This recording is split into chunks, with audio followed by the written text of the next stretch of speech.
All right, let's go now to Scott Lucas. He is a professor of international politics at the University of Birmingham and joins me now. And thank you for joining us on the program, Professor. This assertion by Pompeo echoes Trump that the virus came from a lab in Wuhan, but it goes against their own, the U.S.'s intelligence community, which says that the virus was not man-made or genetically modified. Why do they continue to insist that this was manufactured in a lab, despite all the evidence otherwise?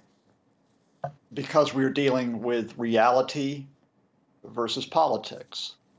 The reality, as you mentioned, is that the U.S. intelligence agencies have said this is not man-made, this is not genetically modified. They have not ruled out that there might have been an accidental release from the lab of the virus, but they have not said there's any evidence to this point that this has happened. But Mike Pompeo is not acting on behalf of the U.S. intelligence agencies. Mike Pompeo is acting on behalf of President Trump, who is seeking re-election. And in particular, Trump and Pompeo are trying to cover up the fact that the disastrous mismanagement of the crisis in the United States, as you have just heard, has led to a death toll of almost 68,000 people, and it will probably go far beyond the 90,000 that Trump talked about yesterday.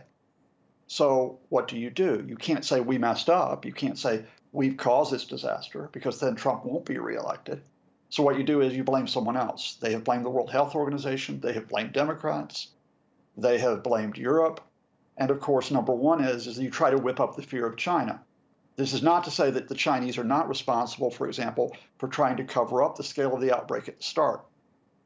International intelligence agencies have said that the Chinese tried to limit knowledge of what was happening, in part because they didn't quite know actually how far this might go.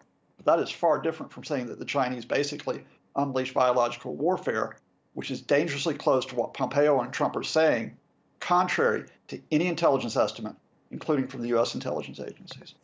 We also know that Trump was warned about the virus and the potential for a pandemic in January. Trump is saying he was told on January 23rd, but that actually he was told that it wasn't likely to be a big deal. But there are reports he was warned as early as January 3rd, a difference of several weeks. Why is this so important?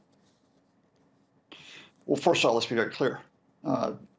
Donald Trump is lying.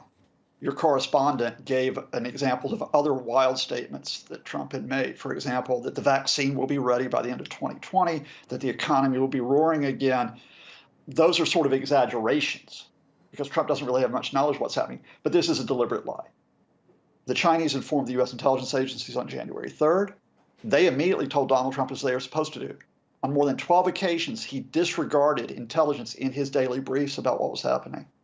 He, in fact, told his health secretary that the health secretary was being alarmist.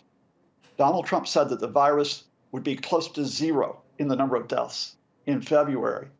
So why does he say now, oh, I didn't know about this until January 23rd? He's covering his backside. Donald Trump has been close to criminally negligent in terms of what's happening. But Donald Trump has survived so far. Think about other crises, Russia, Ukraine, by trying to say, look over there, or fake news, or it's all a hoax. That's his get out of jail clause here, is that if he can try to deny reality, maybe, just maybe, he can get enough people to believe him so he gets a second term in office. Why does Trump always seem to target China? I mean, even before the COVID-19 pandemic, he was always talking about China and China this and China that. Why is it always focused on China? Well, let's be clear, first of all, that at the end of January, Donald Trump actually praised China. And he said that Xi Jinping had been cooperating with America and they were doing a great deal to contain this crisis. So on the one hand, Trump likes to say, oh, look, this guy over there, Xi Jinping, he's a friend of mine. He's a big, strong guy. But on the other hand, he knows, going back to the days of the Cold War and our battle against Chinese communism, that Beijing is a bogeyman for many Americans. And because of that, well, that means, in fact, he can say, blame China. All right, we'll leave it there. Scott Lucas joining us from Birmingham. Scott, thank you.